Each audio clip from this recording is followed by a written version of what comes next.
Hello friends, வணக்கம். இன்றைக்கி நம்ம சிப்பாப் எப்படி பண்ணுறதுன்னு பார்க்கலாம். இது வந்து நம்ம சின்ன வயசில் அதிகமாக சாப்பிட்ருப்போம். இப்போ வந்து நமக்கு அவ்வளோக்கா கிடைக்கிறதில்ல. இப்போ நம்ம வீட்லேயே எப்படி செய்கிறது அப்படின்றத பார்க்கலாம். இன்றைக்கி வந்து நான் 5 ஃப்ளேவரில் சிப்பாப் எப்படி பண்ணுறதுன்னு காமிச்சிருக்கேன். ஃபஸ்ட்டு வந்து நம்ம கிரேப்ஸ் வச்சு எப்படி பண்ணுறதுன்னு பார்க்கலாம். இதுக்கு நான் 1/2 கப் அளவுக்கு கிரேப்ஸ் எடுத்திருக்கேன். இது கூடவே கொஞ்சமாக லெமன் ஜூஸ் சேர்த்துக்கலாம். கிரேப்ஸ் வந்து ஸ்வீட்டாக இருந்தால் மட்டும் லெமன் ஜூஸ் சேர்த்துக்கோங்க. புளிப்பாக இருந்தது அப்படின்னா லெமன் ஜூஸ் சேர்க்க வேண்டாம். அடுத்ததாக இதில் 2 டேபிள் ஸ்பூன் அளவுக்கு சர்க்கரையை சேர்த்து நல்லா அரைச்சி எடுத்துக்கலாம். இப்போ பாருங்கள், இதை வந்து நல்லா அரைச்சாச்சு. இதை வந்து ஒரு வடிகட்டியை வச்சு வடித்து எடுத்துக்கலாம். இது கூட கொஞ்சமாக தண்ணியை சேர்த்து இந்த ஜூஸை ஒரு ஓரமாக எடுத்து வச்சிடலாம். அடுத்ததாக நம்ம ஆரஞ்சு ஃப்ளேவர் எப்படி பண்ணுறதுன்னு பார்க்கலாம். இது பண்ணுறதுக்கு நான் ஒரு ஆரஞ்சு பழம் எடுத்திருக்கேன். இதை வந்து 2ஆக கட் பண்ணிவிட்டு இதில் உள்ள ஜூஸை வந்து நம்ம எடுத்துக்கலாம். இது கூட 1 டேபிள் ஸ்பூன் அளவுக்கு சர்க்கரையும் கொஞ்சமாக தண்ணியும் சேர்த்து நல்லா கலந்து விட்டுறலாம்.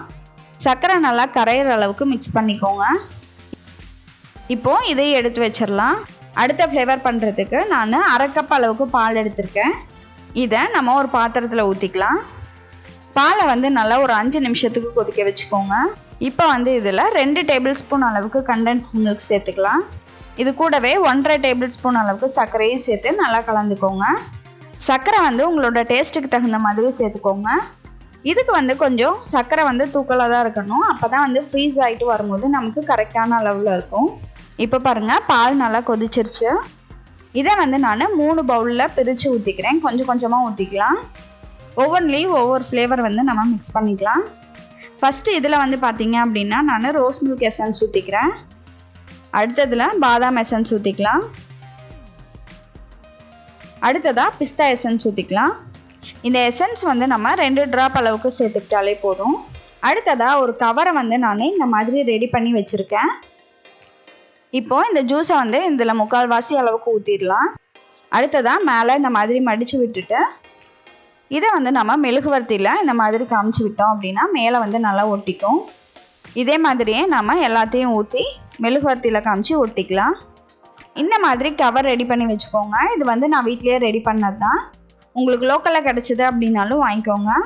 அமேசான்லேயும் இது கிடைக்கிது. ஆனால் ரேட் வந்து கொஞ்சம் ஓவராக இருந்தது. அதனால நான் வீட்லேயே ரெடி பண்ணிட்டேன்.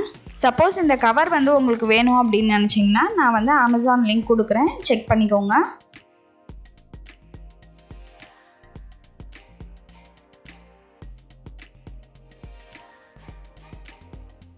இதை வந்து நம்ம ஓவர் நைட் ஃப்ரீசரில் வச்சு எடுத்துக்கலாம்.